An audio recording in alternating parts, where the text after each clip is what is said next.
Bismillahirrahmanirrahim. Assalamualaikum warahmatullahi ta'ala barakatuh. Alhamdulillah rabbil alamin, wassalatu wassalamu ala asyrafil anbiya'i wal mursalin wa ala alihi wa sahbihi ajma'in. Alhamdulillah, we are still discussing on chapter 4, this massive chapter 4 on holistic human behavior and the laws of learning in terms of positive Islamic psychology, a transcendent model to achieve peace, happiness and success in the 21st century. Today the subtopic is on collective human consciousness. Okay, so I'll read just one paragraph, two paragraphs, and then we can discuss this whole nature of collective human consciousness.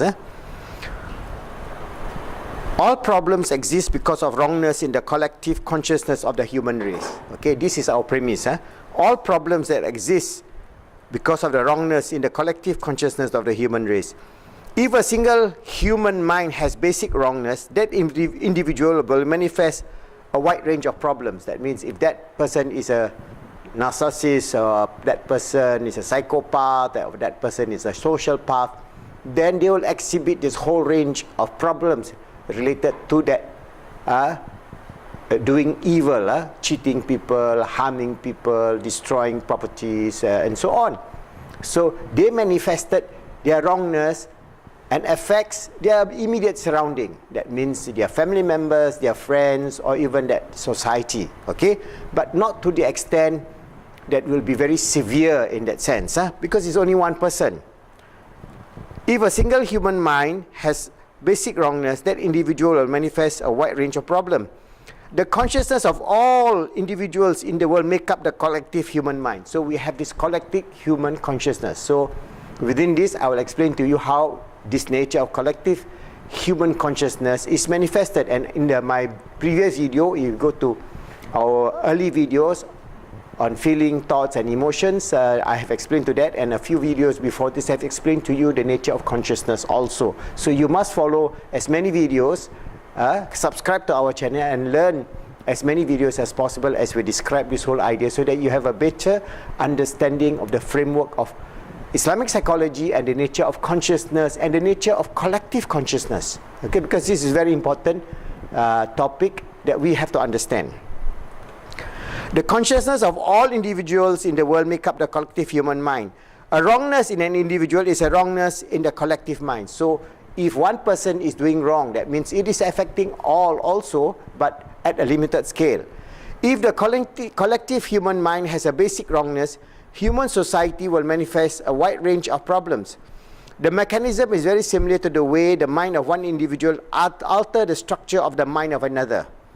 It is done through the exchange of photons between the physical matter at the subatomic level. This is one of the ideas that we're talking about. That means beyond at the quantum state, we have this exchange of information at the consciousness level. And many definitions of consciousness, we have defined our definition of consciousness, where Allah manifested His will for this physical universe to exist when He commanded the existence of this existence that we have. When Allah commanded kun fayakun, innama amruhu iza arada an shay'an an yakula lahu kun fayakun, and Allah manifested that He has a grand plan. And in one of the hadith Jibril, Allah tells, which is transmitted to our Holy Prophet Muhammad sallallahu alaihi wasallam, the believer of Allah, he says that I am a hidden treasure, I yearn to be known, so I created the creation. So this is one of the possibilities of the nature of the existence of consciousness first, and how this consciousness can be manifested at every level, even consciousness of human being, consciousness of angels, consciousness of animals, consciousness of even crystals, immaterial things, and so on. Each and every level of consciousness, which I've explained in many videos before this. So I'm not going to dwell on that, but I'm dwelling on how this collective human consciousness affect us in terms of the collective mind. All right. We don't see the micro level of influence, so we don't see that exchange of information is always continuously going in and forward, affecting the whole universe, not only this world. Remember, it affects the whole universe. So how does it affect the universe? That is the will of Allah. All right. We don't see the micro influence. We view those changes at the level of human physical form and mental processes. Each time any person influences their environment, the effect of that influence are transmitted directly to the immediate surrounding. The changes which take place in the immediate surrounding from the influence spread out, affecting the broader environment. Those influences branch out many times over until the number becomes such that the entire world is affected by its effect. Okay, so this is why they have this butterfly effect. If you study the butterfly effect, if we are going to change the climate of this earth, we keep on polluting. Alright, we keep on putting CO2 into the atmosphere, we use the fossil fuel, we keep on burning the forest, in Brazil, in Indonesia, in Malaysia, in Africa, and everywhere in the world, we are burning the forest. There will become to a tipping point, and that tipping point of the change of the climate will be affected by one butterfly. That's why they call it the butterfly effect. Everything looks fine, but when the butterfly flips its wing, the whole of the Gulf Stream that is bringing cold water to the tropics will be shut down because of the change of the atmospheric CO2 level. And that will be the disaster. So it takes only one butterfly to change everything, but that would be the tipping point. Just like we have the tipping point of water to ice, all right?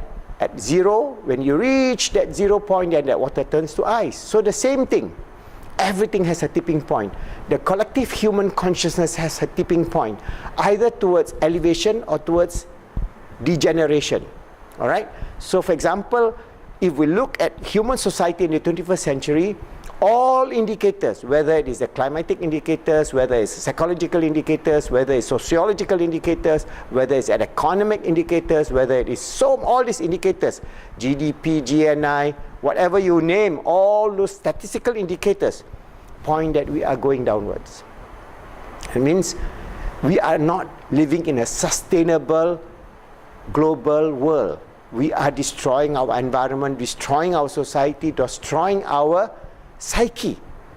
So if we talk about the physical thing, we are destroying, say, the planet with CO2, with pollution, with plastics, killing the fishes, all that kind. We can talk about the climatic change, which is imminent within. Now it's already affecting, and there will be a tipping point. And some scientists have said that tipping point is already over. That means we are going in for a very massive disaster in terms of climatic change within the next 50 years. Wallahu alam. But if we talk about the changes in terms of the psyche of the modern human being, what are we? We are degenerating, because this whole idea of, for example, evolutionism, material things, that we ascended from the ape. So we are an ascended ape. We are a modern ape. That's what they say. We are just a chimpanzee, but a better chimpanzee with better brains. So we ascended from microbes to amoeba, from amoeba to reptile. That's why they say they have this reptilian brain, reptile to primates, and primates to human. That this nonsensical idea. All right? But every one of those so-called materialist scientists will accept that as a fact, whereas nobody knows. It's just a theory, and nobody can prove that. Whereas from the aspect of consciousness, we know we ascended from a higher place. From Islamic perspective, we come from Allah. It's higher place. We descended, but we have the opportunity to ascend. There will be another topic, inshallah, we'll describe of the metaphysics of existence within the framework of Islam, within the framework of Ahlus Sunnah wal Jama'ah. Inshallah, when I have the time, I'll explain to you. So what is important when we talk about this collective human mind is how we shape it, because it is influenced by the influencer, as mentioned in our model. There are the physical influences, there are the interpersonal influences at individual and collective societal level, and there are intersocial. So the whole interaction at a sociological, psychological, physical level creates this whole collective human behavior. And that human behavior manifested our situation now, positive or negative. So we have the whole jumble of positive human behavior, we have this whole degeneration of negative human behavior. But if we look at the trend, we know we are trending towards a disaster that is impending, that will destroy the society. All right? So how are we going to overcome that? That is where, when we work together, is one part on our positive Islamic psychology model, where we talk about how collective human consciousness can be directed towards a positive direction, especially the collective consciousness of the ummah, the Muslims, for example. We must get away from just practicing, just practicing the external ibadah only, but not internalizing the consciousness, because Islam, ibadah is consciousness. So for example, somebody prays Allahu Akbar, he goes through the whole prayer and his mind is not in ubudiyah to Allah. He's not praying, he's just going through the motion. So there's a lot of Muslims now going through the motion. They are not actually practicing Islam, or they would not, for example, eat pork, but they will steal $1 billion ringgit or $1 billion. That is not Islamic. Or they will destroy the forest. They will cut down the trees because they got timber license. So what they do, they kill all the orangutans in the forest, all the primates in the forest.